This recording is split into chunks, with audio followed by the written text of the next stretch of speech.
7 Canadians in the field here this week, trying to get it done like Ames did in '06. Nick Taylor, Corey Connors, Taylor Penrith, Adam Hadwin, Mackenzie Hughes, Ben Silverman, and Adam Svensson. All right, guys, lots to choose from. So far, so good to see the red and white in the field. Strength in numbers. It's just exceptional. It's a nod to the strength of Canadian golf. I like Nick Taylor this week for a few reasons. One, he's making more birdies than anybody else on Team Canada. Third in strokes gained approach. It's hard to pick a specific skill set that pops here, but staying hole high at the stadium course in Sawgrass, never going to hurt you. But maybe the most important skill set, guys, why I like Nick Taylor, who handles the size of the moment better than Nick? That would certainly be the Players' Championship. Graham, who you have your eyes on? Yeah, I think, excuse me, I think that's a great point about Nick, as you were going nuts. Like, that was what I was thinking. I mean, you think of the Canadian Open. He took down Phil at Pebble. Even at the Waste Management, when he didn't win the year before, he was with Scheffler and Rahm, and then winning that playoff. He loves the big moment. I'm going with a little bit more form with Corey Connors from last week. An absolute ball striking machine. We've seen that week in and week out, year in, year out now with his career.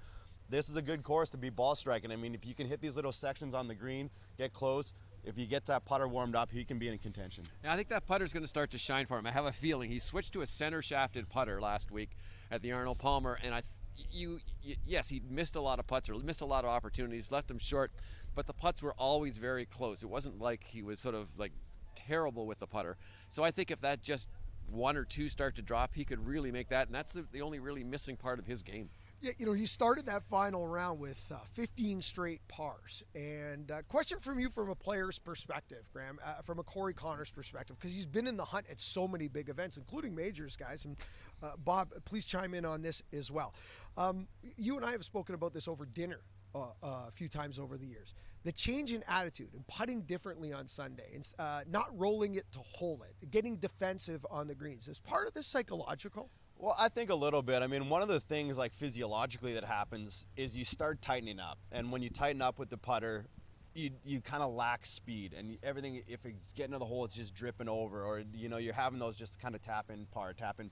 You're not putting through the hole. And that's the biggest thing with pressure, is trying to be able to take that deep breath, maybe a reminder from your caddy, soft hands or whatever, and then you can let the putter flow like you did the 3 previous days. You just got to keep putting yourself in those positions too to try and find a way out. There's no other way other than to try and learn from it, and I think Corey does that when he puts himself in positions. He's getting more and more comfortable. He looks that way.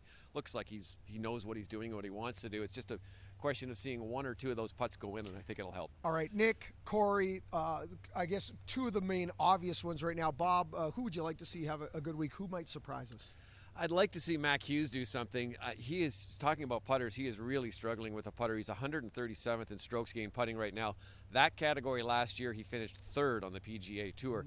If that part of his game sort of comes together, then I think he could have a really good week.